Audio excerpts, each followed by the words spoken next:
Pharmacy की अगर बात करें तो सोशल फार्मेसी का 15वां भाग, ठीक है, सोशल फार्मेसी का 15वां भाग। सर एग्जाम कब से है? तो एग्जाम आपका 5 मार्च से स्टार्ट हो रहा है, 5 मई से, सॉरी मार्च नहीं 5 मई से स्टार्ट होने जा रहे हैं।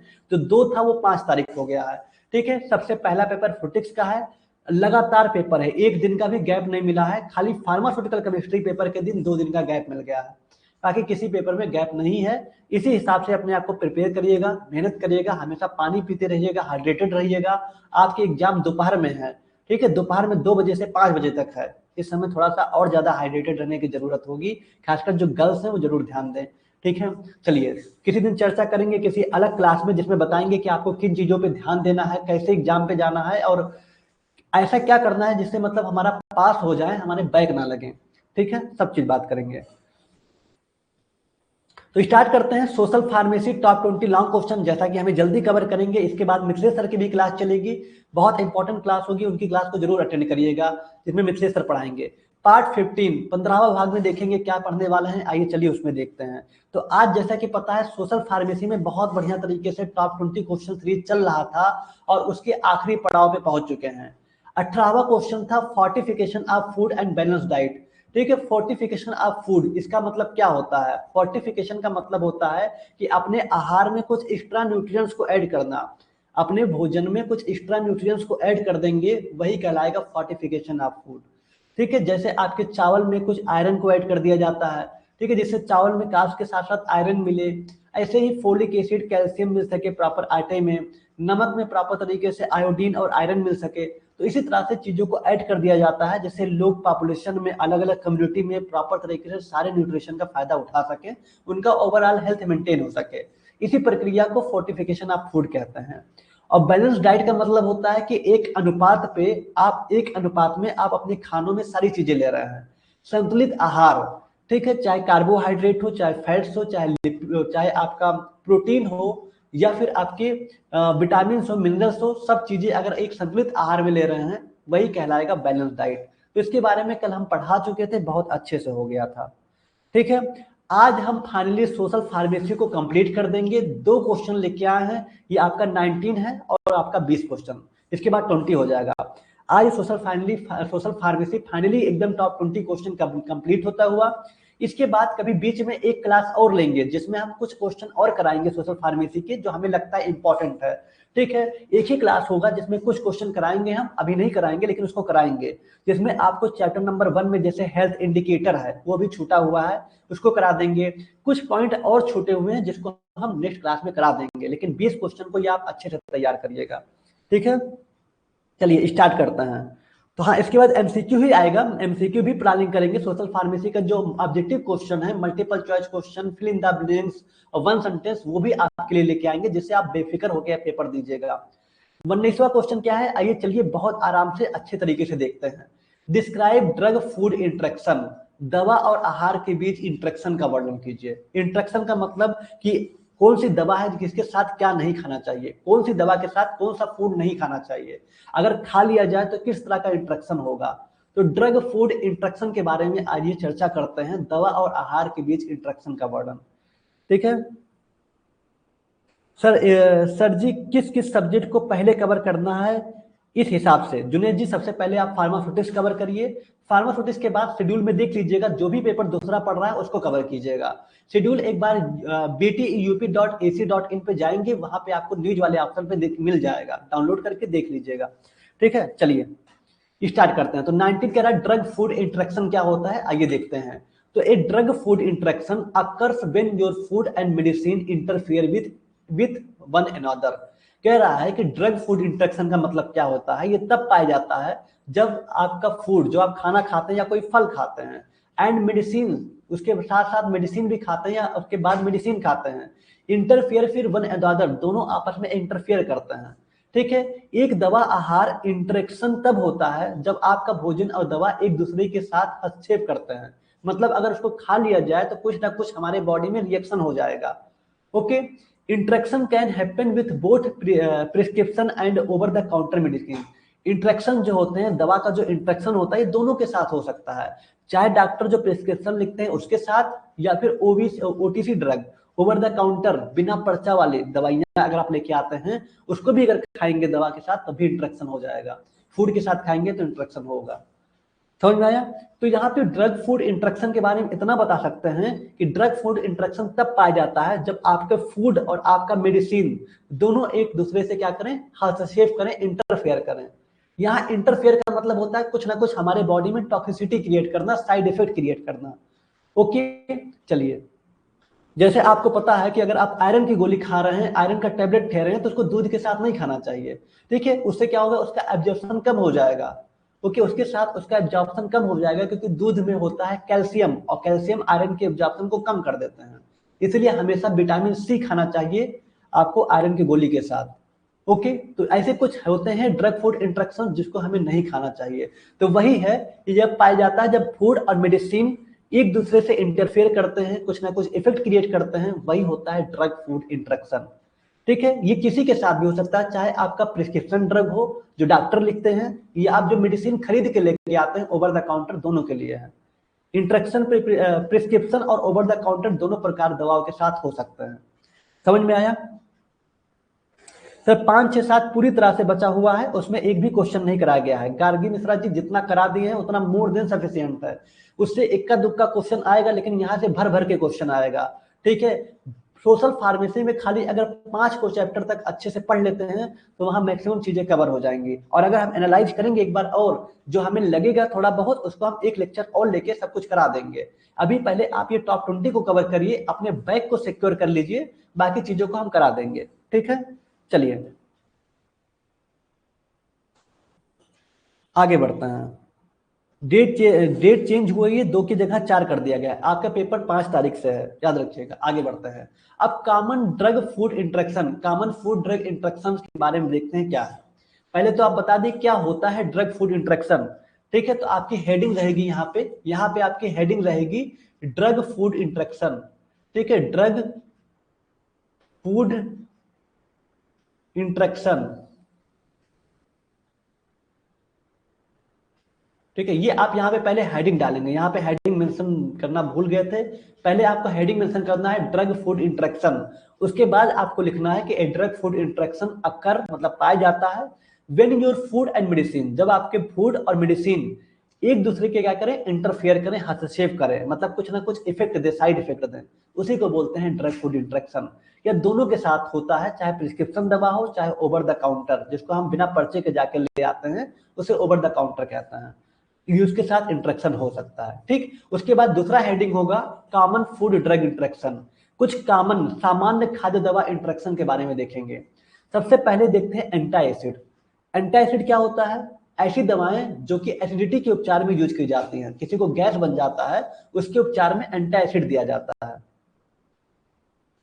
ठीक है, एंटी एसिड दिया जाता है। Avoid with high protein meals, avoid with high protein meals, अगर आप बहुत ज्यादा हाई प्रोटीन मील्स खा रहे हैं, as protein will decrease the anti acid effect. ठीक है, आपको कोई एंटी एसिड दवा लेना है उसके साथ साथ हाई प्रोटीन मील्स नहीं लेना है, अवॉइड करना चाहिए। ठीक है, क्यों? क्योंकि इसके इफेक्ट को कम कर देता है। उच्च प्रोटीन वाले भोजन के साथ सेवन से बचें, क्योंकि प्रोटीन एंटी एसिड के प्रभाव को कम कर देता है। तो ड्रग फूड इंटरेक्शन में हम ये देख रहे हैं कि फूड जो है और ड्रग्स, कौन से फूड के साथ कौन से ड्रग नहीं खाने चाहिए, इसको हम फोकस करते हैं। ठीक है, हाँ, ओमेगा 3 फैटी एसिड जो कि आप एक फैट्स बता रहे हैं, उनको भी मिल्क के साथ नहीं खाना चाहिए। ठीक है, आगे बढ़ते हैं। तो यहाँ पे एंटी एसिड हो गया कि एंटी एसिड को हाई प्रोटीन के साथ अवॉइड करना चाहिए, क्योंकि ये इसके इफेक्ट को कम कर देगा, इसके प्रभाव को कम कर देता है। पहला एंटी एसिड हो गया। दूसरा हो गया calcium channel blocker. Calcium channel blocker, ठीक है, कैल्शियम चैनल जो ब्लॉकर होता है, कैल्शियम चैनल को जो ब्लॉक करता है जिससे हमारा ब्लड प्रेशर कम होता है, उसके बारे में अगर बात करें, अवॉइड ग्रेप फ्रूट जूस, जो अंगूर का जूस होता है ना, उसको नहीं पीना चाहिए, उसको अवॉइड करना चाहिए। जो ग्रेप फ्रूट अंगूर का जूस होता है, increase the effect of calcium channel blocker, ये कैल्शियम चैनल ब्लॉकर के प्रभाव को बढ़ा देता है, जिसकी वजह से एडवर्स इफेक्ट या साइड इफेक्ट होता है।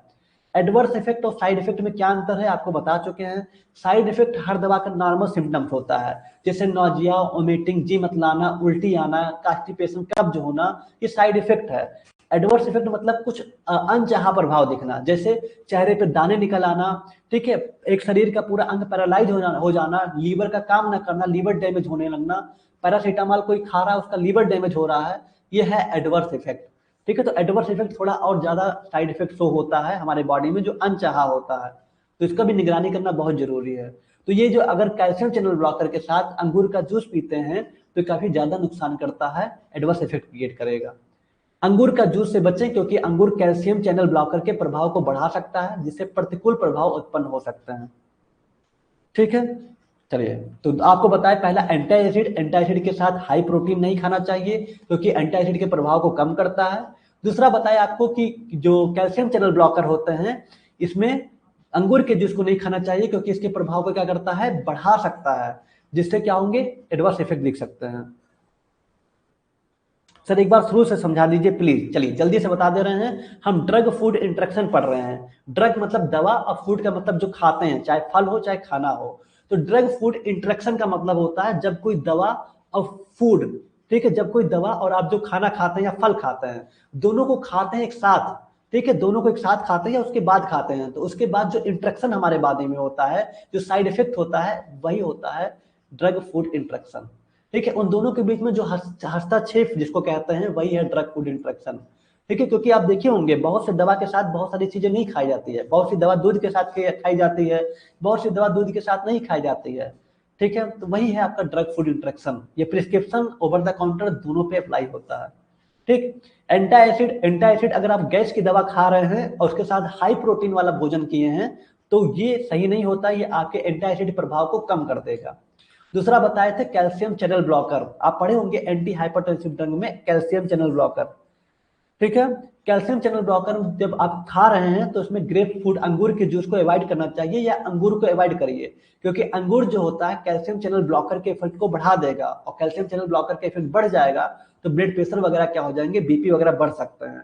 तो अगर ये बढ़ेगा तो कॉजिंग एडवर्स इफेक्ट, ठीक है, इस एडवर्स इफेक्ट का कारण बन सकता है।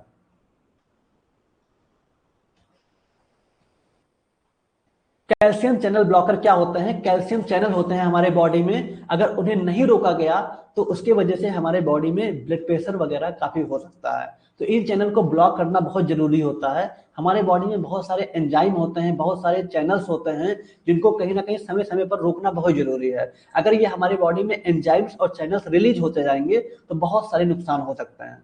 जैसे आप देखिए, आप हमें सूजन क्यों होता है, हमें दर्द क्यों होता है, क्योंकि आप में एंजाइम एक क्या है, COX साइक्लोऑक्सीजनेज, ये एंजाइम हमारे बॉडी में रिलीज होगा तो हमें सूजन दर्द फील होगा।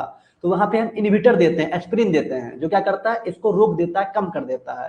ऐसे ही हम कैल्शियम चैनल ब्लॉकर देते हैं, ब्लॉकर क्या करेगा, कैल्शियम चैनल को कम कर देगा जिससे हमारा बीपी कम हो जाएगा। ठीक है, चलिए, तो यहाँ पे आपको समझ में आया कि अंगूर के साथ नहीं लेना चाहिए वरना इसके प्रभाव को बढ़ा देगा और बहुत सारे एडवर्स इफेक्ट का कारण बनता है। चलिए, उसके बाद है सिफेलोस्पोरिन। सर पिंपल्स के लिए कोई दवा बता दीजिए। शिवम जी, पिंपल्स के लिए पहले आप कोशिश करिए कि है किस तरह का पिंपल्स, किसी एक बार स्किन डॉक्टर को अपने डिस्ट्रिक्ट हॉस्पिटल में दिखा लीजिए। पिंपल्स भी बहुत तरह के होते हैं, एक्ने है कि पिंपल्स हैं, ठीक है, उसमें पस बन रहे हैं, किस तरह के हैं वो आप डॉक्टर देख करके आपको उसी हिसाब से कुछ प्रिकॉशंस फॉलो करने होंगे, कुछ एंटी एलर्जी के इंजेक्शन लगवाने होंगे, फिर आपको नॉर्मल क्रीम लगाना होगा। डायरेक्ट क्रीम अप्लाई करेंगे तो और फैलता जाएगा, नुकसान करेगा। ठीक है, चलिए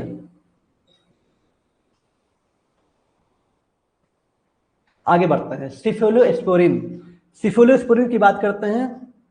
सिफोलोस्पोरिन की बात करते हैं। सिफोलोस्पोरिन क्या है, ये एंटीबायोटिक्स का एक ग्रुप है। सिफोलोस्पोरिन जो होता है, सिफेलोस्पोरिन्स, ये बीटा लैक्टम जो एंटीबायोटिक्स होते हैं ना, एंटीबायोटिक्स का एक समूह है सिफोलोस्पोरिन, जो बैक्टीरियल इन्फेक्शन के उपचार में यूज किया जाता है।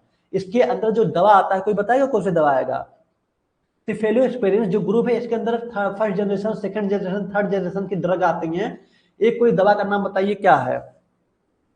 सिफेलोस्पोरिन खुशी क्या होता है, आपको बताएं कि ये आप जो होता है एक एंटीबायोटिक्स का समूह होता है। अभी कल आप केमिस्ट्री में पढ़ेंगे ना एंटीबायोटिक्स का क्लासिफिकेशन, तो आप देखेंगे उसमें जो आएगा ना, पहला आएगा बीटा लैक्टम, दूसरा आएगा आपका मैक्रोलाइड्स जिसमें एजिथ्रोमाइसिन वगैरह आते हैं, ठीक है, मिसलिनियस आएंगे, उसी में एक है सिफेलोस्पोरिन। ठीक है, ध्यान दीजिएगा, सेफ्ट्राइक्सोन आते हैं, ठीक है, सेफ्ट्राइक्सोन एक जोन आते हैं सेफ्ट्राइक जोन, जो कि आप देखे होंगे हाई एंटीबायोटिक्स होता है ये, जिसमें हम टाइफाइड वगैरह में देते हैं, सेफ्ट्राइक जोन आते हैं। ठीक है, सेफ्ट्राइक जोन आते हैं किसमें, सिफेलोस्पोरिन्स ग्रुप में। ये थर्ड जनरेशन का ड्रग होता है। हाँ, सिफेक्समी या फिर हम सिफेक्समी कह सकते हैं या सेफ्ट्राइक जोन कह सकते हैं, ये सिफेलोस्पोरिन्स कैटेगरी में आते हैं। ओके, अब सिफेलोस्पोरिन्स कैटेगरी की कोई दवा ले रहे हैं हम, चाहे सेफ्ट्राइक जोन हो गया, तो यहाँ पे क्या होगा, तो अल्कोहल को अवॉइड करना चाहिए। जो लोग ड्रिंक करते हैं, अल्कोहल पीते हैं, उसके साथ अगर हम सेफ्ट्राइक जोन वगैरह लेते हैं, सिफेलोस्पोरिन्स कैटेगरी की दवा लेते हैं, तो drinking alcohol with the drug can cause vomiting, तो इसके वजह से उल्टी हो सकता है, रैपिड ब्रीथिंग मतलब बहुत तेज सांस चलने लगेगा, एंड हार्ट रेट बहुत ज्यादा बढ़ जाएगा। ठीक है, शराब से बचें। इन दवाओं के साथ शराब पीने से उल्टी, तेज श्वास और हृदय की धड़कन बढ़ सकती है। ठीक है, कोई अगर सिफिलोस्पोरिन्स सेफ्ट्राइक वगैरह के साथ अगर शराब पी रहा है तो उसको नहीं पीना चाहिए, क्योंकि ड्रग फूड इंटरेक्शन होगा, उल्टी, तेज श्वास और दिल की धड़कन बढ़ सकती है, यहां तक कि बहुत ज्यादा प्रॉब्लम हो सकता है, हार्ट प्रॉब्लम हो सकता है।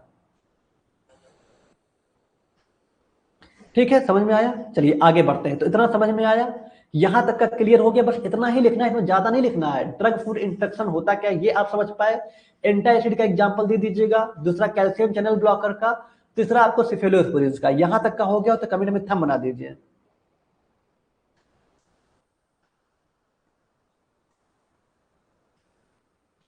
यहां तक का हो गया तो कमेंट में थंब बना दीजिए।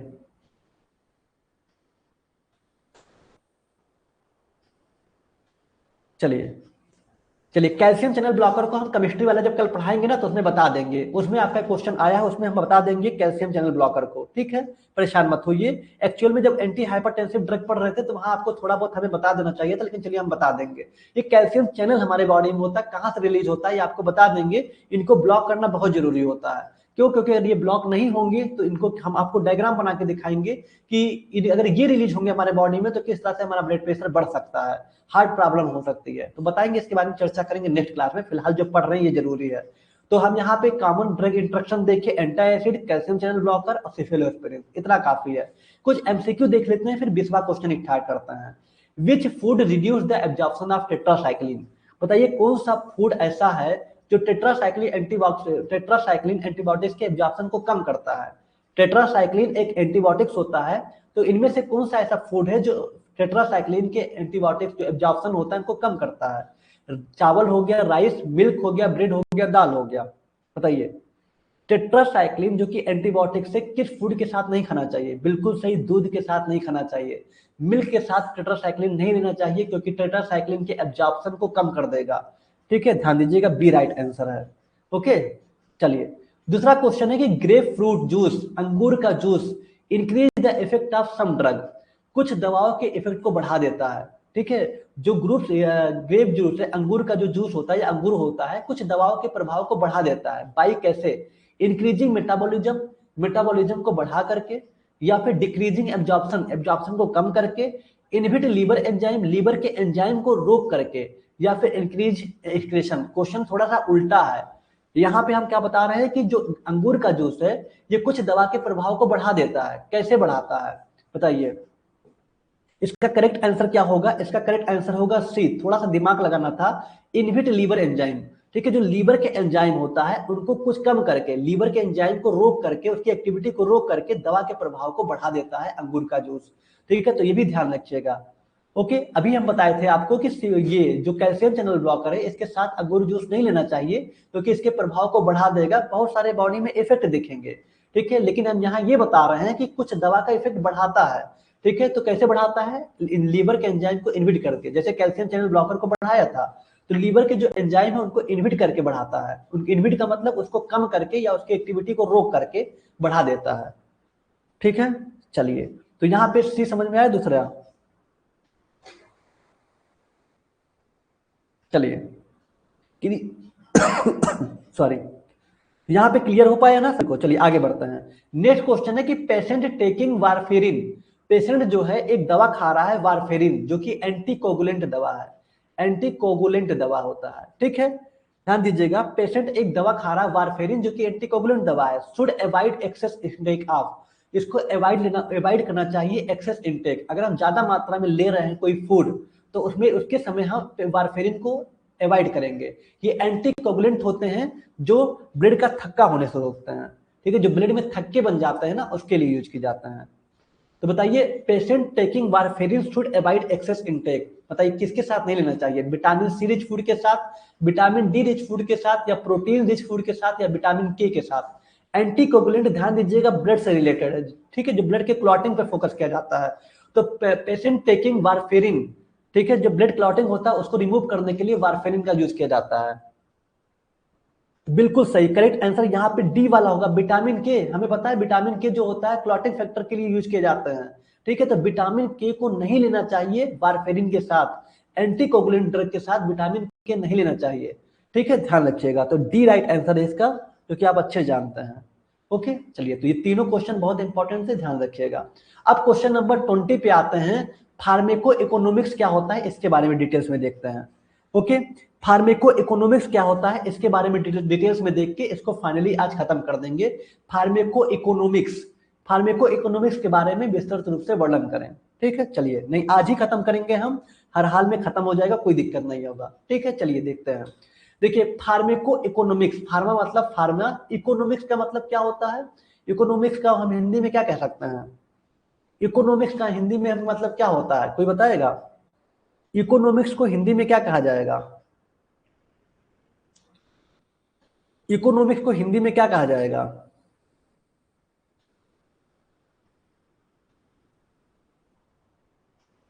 इकोनॉमिक्स को हिंदी में क्या कहते हैं? लो कास्ट, आर्थिक, सस्ता, ठीक है, बिल्कुल सही। देखिए, कई तरह के मीनिंग हो सकते हैं, एक्चुअल मीनिंग तो हमें अभी भी नहीं याद आ रहा है। हाँ, अर्थव्यवस्था, बिल्कुल अर्थव्यवस्था कह सकते हैं। अब फार्मेसी में हम इकोनॉमिक्स को देखेंगे, अर्थव्यवस्था को देखेंगे, ठीक है, कि फार्मा में अर्थव्यवस्था क्या है, फार्मेको इकोनॉमिक्स। तो pharmaco economics is the field of study, ठीक है, ऐसा फील्ड है जहां पे अध्ययन करते हैं, evolute the economic aspect of pharmaceutical product, ठीक है। यहाँ पे हम फार्मास्यूटिकल प्रोडक्ट के जो फार्मास्यूटिकल दवाइयां होती हैं या प्रोडक्ट होते हैं, उनकी आर्थिक व्यवस्था को देखते हैं, उसका मूल्यांकन करते हैं। And treatment by analysing their cost, और उपचार उसी हिसाब से करते हैं, एनालाइज करके उसके पैसे के हिसाब से। And benefit to determine the more efficient allocation with health care resources, ठीक है। फार्मेको इकोनॉमिक्स वह अध्ययन क्षेत्र है जो औषधीय उत्पादों और उपचारों के आर्थिक पहलुओं का मूल्यांकन करता है, उनके लागत और उनके लाभ का अच्छे तरीके से विश्लेषण करके स्वास्थ्य देखभाल संसाधनों से प्रभावी आवंटन का निर्माण करता है, ठीक है। सीधी सीधी बात आपको इतना बना करके लिखना है कि फार्मेको इकोनॉमिक्स जो होता है, ये एक क्षेत्र होता है जहां पे हम फार्मास्यूटिकल प्रोडक्ट, जो फार्मास्यूटिकल प्रोडक्ट होते हैं, उसके इकोनॉमिक का मूल्यांकन करते हैं, ठीक है। और उपचार भी हम उसी के कास्ट के हिसाब से करते हैं, जो कि काफी इफेक्टिव रहे और इफिशियंट रहे। क्लियर? यही है आपका फार्मेको इकोनॉमिक्स, ठीक है। एक चीज ध्यान रखिएगा, फार्मेको इकोनॉमिक्स शब्द किसने दिया था? तो टाउनसेंड सर ने 1986 में दिया था। इस पॉइंट को ध्यान रखिएगा, थोड़ा जूम करके दिखाएं। फार्मेको इकोनॉमिक्स शब्द जो है टाउनसेंड सर ने 1986 में दिया था, थोड़ा याद रखिएगा। टाउनसेंड सर ने 1986 ईस्वी में किया था, ठीक है, ध्यान रखिएगा। तो cost can be measure in following ways: cost unit, cost treatment, cost person, cost person year. ये तो आपको नहीं लिखना है, बस आपको इतना समझना है कि फार्मेको इकोनॉमिक्स एक फील्ड, एक क्षेत्र है जहां पे हम अध्ययन करते हैं फार्मास्यूटिकल प्रोडक्ट के, उसके जो इकोनॉमिक है, उसकी जो आर्थिक व्यवस्था है, उसके मूल्यांकन करते हैं, उसी का कहीं ना कहीं एनालाइज करते हैं, जिससे हम जो एक उपचार हो सके वो एक कम बजट में हो सके और काफी ज्यादा इफेक्टिव हो सके, उसके उपचार को हम निर्धारित करते हैं, उसके कास्ट को निर्धारित करते हैं। ओके, चलिए, तो यहाँ पे ध्यान दीजिएगा, फार्मेको इकोनॉमिक्स शब्द टाउनसेंड ने 1986 ईस्वी में दिया था। कुछ और इंट्रोडक्शन देख लेते हैं, आइए और देख लेते हैं। यहाँ तो आप फार्मेको इकोनॉमिक्स बता दिए, फिर आप हेडिंग करके बता सकते हैं कि introduction to pharmacoeconomics. Pharmacoeconomics is the branch of economics, या इकोनॉमिक्स का ही शाखा होता है, दैट यूजेज, जिसमें प्रयोग किया जाता है, कॉस्ट बेनिफिट और कॉस्ट इफेक्टिवनेस, ठीक है, जो पैसे हैं, कास्ट के बेनिफिट, कास्ट के लाभ के बारे में, कास्ट की जो प्रभावशीलता है उसके बारे में, कास्ट मिनिमाइजेशन, कास्ट को कम करने के बारे में, कॉस्ट ऑफ इलनेस, बीमारी में जो कॉस्ट है, एंड कॉस्ट यूटिलिटी, जो कास्ट को यूज किया जाता है, analyse for comparing pharmaceutical product and treatment strategy, ठीक है, कंपेयर करते हैं फार्मास्यूटिकल प्रोडक्ट को और उसकी जो ट्रीटमेंट स्ट्रेटजी है उसको, ठीक है, फार्मेको इकोनॉमिक्स इन इकोनॉमिक्स की वह ब्रांच है जो फार्मास्यूटिकल प्रोडक्ट और ट्रीटमेंट स्ट्रेटजी की तुलना करने के लिए cost benefit, cost economics, sorry cost क्या है, कास्ट मिनिमाइजेशन, यहाँ पे कास्ट इफेक्टिवनेस, अच्छा इफेक्टिवनेस लिखा हुआ है, हिंदी में भी कास्ट इफेक्टिवनेस लिखा हुआ है, इसका मतलब कास्ट प्रभावशीलता, मतलब जो भी पैसे हो प्रभावशाली रहे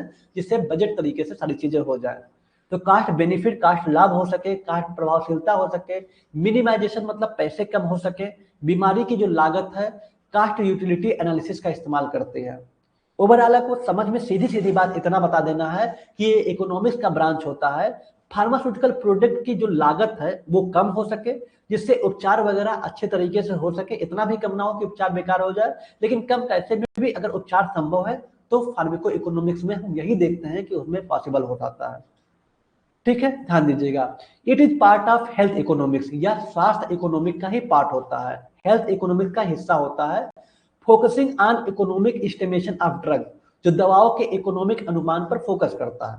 ठीक है, ये हेल्थ इकोनॉमिक का भाग होता है जो दवाओं के इकोनॉमिक अनुमान पर फोकस करता है। ठीक है, कोशिश करिएगा कि इसके लैंग्वेज नहीं अपने भाषा में इसको लिखिएगा, फार्मेको इकोनॉमिक्स तो ज्यादा बेटर होगा। अगर यहाँ से पढ़ के याद करके लिखेंगे तो थोड़ा कंफ्यूज हो जाएंगे। ठीक है, आप अपने मन से बताइएगा कि आपको समझ में आ गया इकोनॉमिक्स मतलब आर्थिक व्यवस्था। तो फार्मेसी में जो फार्मास्यूटिकल प्रोडक्ट होते हैं, ठीक है, इनका यूज करते हैं हम ठीक होने के लिए। तो जो डिजीज होता है उनके उपचार के लिए जो हम दवा खरीदते हैं तो एक अच्छे प्राइस में मिल सके, एक इफेक्टिव प्राइस में मिल सके, जिससे एक बजट कह सकते हैं, बजट में आकर के सारी चीजों का उपचार किया जा सके, यही पढ़ते हैं फार्मेको इकोनॉमिक्स में। ठीक है, जो कि इसके जो शब्द थे ये टॉमसन सर ने 1986 में दिया था। ठीक है, समझ में आया। ये एक ब्रांच किसका है, इकोनॉमिक्स का ब्रांच होता है, जो कि फार्मास्यूटिकल प्रोडक्ट और जो ट्रीटमेंट उपचार के जो तरीके हैं, जो रणनीति है, उसकी तुलना के लिए प्रॉपर तरीके से कास्ट को मैनेज करना, पैसे को मैनेज करना, कि किस तरह से लाभ हो सकता है, किस तरह से प्रभावशाली भी रहे पेशेंट के लिए, कैसे पैसे को कम किया जा सके, बीमारी की जो लागत है वो कैसे कम किया जा सके जिससे सभी लोग काफी प्रभावशाली रहे। ठीक है, जैसे कास्ट यूटिलिटी एनालिसिस का इस्तेमाल करते हैं। सबसे बड़ा एग्जाम्पल है, जैसे आजकल मार्केट में आप देखते होंगे फार्मा इकोनॉमिक्स का, कि जो ब्रांड ड्रग आते हैं और जेनेरिक ड्रग आते हैं। ब्रांड ड्रग और जेनेरिक ड्रग में क्या अंतर है, ब्रांड ड्रग तो आपका ब्रांडेड होता है किसी कंपनी से, लेकिन जेनेरिक ड्रग क्या होता है, जेनेरिक ड्रग तो बहुत सस्ता मिलता है। आप लोग देखे होंगे आपके एरिया में जन औषधि केंद्र होगा, ठीक है, या फिर नहीं भी होगा तभी प्राइवेट अगर किसी मेडिकल स्टोर पे जाएंगे तो वहां पे आप कहेंगे कि जेनेरिक ड्रग दे दीजिए, तो जो आप पैरासीटामोल का टैबलेट महंगा महंगा लेके आते हैं वो आपको बहुत सस्ते मिल जाएगा, 7 रुपए में 8 रुपए मिल जाएगा। बहुत सारी दवाइयां बहुत कम मिलती हैं, क्यों, उसका प्रभाव थेरापेटिक इफेक्ट तो उतना रहता है लेकिन मिलता कम है, उसी को बोलते हैं फार्मेको इकोनॉमिक्स। ठीक है, कि लोगों को जो ट्रीटमेंट है उसको प्रभावशाली तो बना रहे लेकिन उसे कम पैसे में मिल सके, वही फार्मेको इकोनॉमिक्स है। समझ में आया। चलिए आगे बढ़ते हैं। अब देखिए क्या लिखा हो, आप कुछ एमसीक्यू देख लेंगे, बस इतना ही लिखना है और आपकी बना करके लिखना है। खाली पूछा था फार्मेको इकोनॉमिक्स क्या होता है, आप इतना ही बता दीजिएगा सफिशियंट है। कौन शब्द दिया था, टॉमसन ने दिया था 1986 में, इसका परिचय बता दीजिएगा और कुछ चीजों को अपने बारे में बना करके लिख दीजिएगा। ठीक है, बहुत सारी चीजों के बारे में। ओके, चलिए अब यहाँ पे कुछ क्वेश्चन है देख लेते हैं। यहाँ पे है pharmaco economics deals with, pharmaco economic में हम क्या अध्ययन करते हैं, मैन्युफैक्चरिंग ऑफ ड्रग, ड्रग का जो मैन्युफैक्चरिंग बनावट है उसका अध्ययन करते हैं, या study of cost and benefit of drug, जो कास्ट जो बजट है उसके अध्ययन करते हैं, या फिर दवाओं की जो बेनिफिट है उसकी बात करते हैं, स्टोरेज ऑफ ड्रग, दवा के भंडारण की बात करते हैं, या ड्रग डिस्ट्रीब्यूशन की बात करते हैं। फार्मा इकोनॉमिक्स में दवाओं के बेनिफिट के साथ साथ उसके कास्ट का भी अध्ययन किया जाता है, उसके पैसे का, उसके प्राइस का, उसके मूल्य का भी अध्ययन किया जाता है। बी राइट आंसर है, ध्यान दीजिएगा, पहले का बी राइट आंसर है, ध्यान रखिएगा। ओके, चलिए सेकंड क्वेश्चन की बात करें, when two drug have same effectiveness be use, जब दो दवाओं का असर एक जैसा होता है, मान लीजिए दो दवाओं का असर एक जैसा होता है तो हम इस्तेमाल करते हैं, तो हम क्या इस्तेमाल करते हैं, कास्ट यूटिलिटी एनालिसिस, लागत उपयोगिता विश्लेषण, ठीक है, कास्ट बेनिफिट एनालिसिस, लागत लाभ विश्लेषण, कास्ट मिनिमाइजेशन एनालिसिस, लागत न्यूनीकरण विश्लेषण, या फिर कास्ट इफेक्टिवनेस एनालिसिस, लागत प्रभावशीलता विश्लेषण। बताइए जब दो दवा का असर एक जैसा होता है तो हम क्या इस्तेमाल करते हैं, इसका करेक्ट आंसर क्या होगा इसको पता है, थोड़ा सा ध्यान लगाइएगा। आप इसको थोड़ा सा क्वेश्चन मुश्किल से पूछ लिया, मतलब कह सकते हैं मॉडरेट पूछा गया है। जब दोनों दवाओं का असर एक जैसा होता है तो कास्ट मिनिमाइजेशन एनालिसिस का यूज करेंगे, ठीक है, जिससे कास्ट को कम किया जा सके, क्योंकि दोनों दवा एक जैसा कम कर रहा है, एक ब्रांड एक जेनेरिक, तो जाहिर सी बात है प्राइस को कम करा जाएगा, जेनेरिक की दवा कम होगी क्योंकि जेनेरिक दवा ब्रांड में नहीं आता, ठीक है। अगर कोई का ट्रायल पीरियड देखिए, जेनेरिक और ब्रांड में थोड़ा सा डिफरेंस बता दें, बाकी हम मेन क्लास में बताएंगे।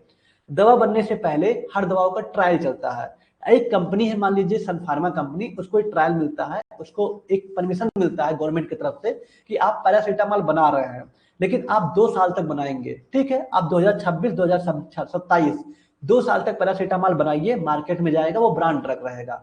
लेकिन आपके पास 2 साल के बाद भी वो उसके पास आपके पास स्टॉक बचा हुआ है, आप चाहते हैं पैरासीटामोल को बनाना, तो 2 साल के बाद तो वैलिडिटी आपकी खत्म हो गई, फिर भी आप बना रहे हैं, तो वो जो आएगा मार्केट में वो जेनेरिक आएगा, वो ब्रांड नहीं आएगा। ब्रांड तब तक रहेगा जब तक उसकी वैलिडिटी दी रहती है, जो कि गवर्नमेंट के द्वारा होता है। अब ये कैसे होता है, इतना आसान नहीं है, पूरे ट्रायल को समझेंगे हम कि किस ट्रायल में पोस्ट मार्केटिंग होता है, प्री मार्केटिंग जो होता है, कैसे कैसे ट्रायल चलते हैं, कब हम जेनेरिक दवा में बदलते हैं, कब ब्रांड दवा होता है, इसके बारे में चर्चा करेंगे, ठीक है।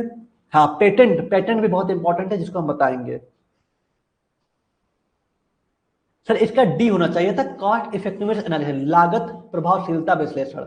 नहीं, कॉस्ट इफेक्टिवनेस नहीं होगा, मिनिमाइजेशन, क्योंकि देखिए जब दो दवाओं का असर एक जैसा होता है तो मिनिमाइजेशन मतलब कम करना, ठीक है। एनालिसिस कॉस्ट की जो मिनिमाइजेशन एनालिसिस उसको कहीं ना कहीं देखेंगे, ध्यान देंगे, ठीक है। चलिए, तीसरा है कॉस्ट इफेक्टिवनेस। जो कॉस्ट इफेक्टिवनेस आप यहाँ कह रहे हैं डी वाला, कॉस्ट इफेक्टिवनेस एनालिसिस कंपेयर, जो कॉस्ट इफेक्टिवनेस एनालिसिस है ये कब कंपेयर करेंगे, ओनली कास्ट को देखेंगे या ओनली क्लिनिकल आउटकम को देखेंगे या कास्ट एंड थेरापेटिक आउटकम को देखेंगे या मार्केटिंग स्ट्रेटेजी को देखेंगे, सिर्फ बजट को देखेंगे, कास्ट को देखेंगे, मूल्य को देखेंगे सिर्फ, या क्लिनिकल जो आउटकम आ रहा है उसको देखेंगे, या आपका लागत जो कास्ट है और थेरापेटिक आउटकम पेशेंट किस हिसाब से ठीक हुआ है वो देखेंगे, या मार्केटिंग स्ट्रेटेजी देखेंगे। तो कास्ट इफेक्टिवनेस एनालिसिस में हम ये देखते हैं कि कास्ट एंड थेरापेटिक आउटकम, ठीक है, कि जो मूल्य है उस मूल्य में पेशेंट का जो थेरापेटिक आउटकम का मतलब कि दवा खाने के बाद उसका असर कैसा दिखा, पेशेंट ठीक हुआ कि नहीं ठीक हुआ, ये हम देखते हैं कॉस्ट इफेक्टिवनेस में, ठीक है। ध्यान दीजिएगा, तो सी राइट आंसर होगा। दूसरे का आपका समझ में आ गया होगा कि यहाँ पे जब दो दवाओं का असर एक जैसा होता है तो यहाँ पे कॉस्ट मिनिमाइजेशन एनालिसिस होगा, ठीक। चलिए, चौथा क्वेश्चन है कि which is the cheapest alternative with the same therapeutic effect. आपको बताना है कि which is the cheapest alternative, जो सबसे सस्ता अल्टरनेटिव होगा और सेम थेरापेटिक इफेक्ट देगा, सेम जैसा प्रभाव देगा हमारे बॉडी में, लेकिन सबसे सस्ता होगा। अल्टरनेटिव क्या होगा, ब्रांडेड ड्रग होगा, जेनेरिक ड्रग होगा, हर्बल ड्रग होगा या इंपोर्टेड ड्रग होगा। बहुत अच्छा, वेरी गुड, बहुत अच्छा आंसर दिया आप, जेनेरिक ड्रग। जेनेरिक ड्रग देखिए कितना सस्ता आता है, बहुत सस्ता आता है, लेकिन सेम थेरापेटिक इफेक्ट जो हमारे बॉडी में प्रभाव देगा वो सेम देगा, ठीक है। लेकिन जो चीपेस्ट अल्टरनेटिव होता है काफी सस्ते में मिल जाता है जन औषधि केंद्र वगैरह पे, तो ये बी राइट आंसर है, जेनेरिक ड्रग, ठीक है। चलिए, बहुत अच्छा, तो आपको थोड़ा बहुत फार्मेको इकोनॉमिक्स के बारे में पढ़ लीजिएगा और इसको अच्छे तरीके से अपने मन से बना करके लिखिएगा, जितने आसानी से आप समझ पाएंगे तो ज्यादा अच्छे से याद हो पाएगा, ज्यादा अच्छे चीजों को समझ पाएंगे और अपने कॉपी में लिख पाएंगे, ठीक। चलिए, तो फाइनली आपका खत्म होता हुआ सोशल फार्मेसी का टॉप 20 क्वेश्चन, ठीक है। यहाँ पे हम पूरी तरीके से 20 क्वेश्चन को देख लिए, एक लेक्चर और आएगा जिसमें हम इंपॉर्टेंट चीजों को कवर करा देंगे। ये सफर आपका यहाँ पे जो 20 क्वेश्चन है इसको अगर आप अच्छे से देख लेते हैं तो आप इस सब्जेक्ट को सिक्योर मानिए, इसमें आपका बैक नहीं लगेगा बल्कि आप अच्छे नंबर से पास होंगे, ठीक है।